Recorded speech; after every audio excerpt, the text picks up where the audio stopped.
In this exercise, we'll simplify an expression that involves a square root. We'll simplify 4 minus the square root of 5, the quantity squared.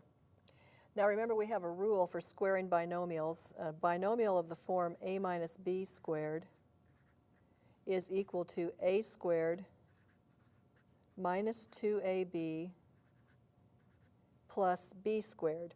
And in this expression, 4 corresponds to a, and the square root of 5 corresponds to b.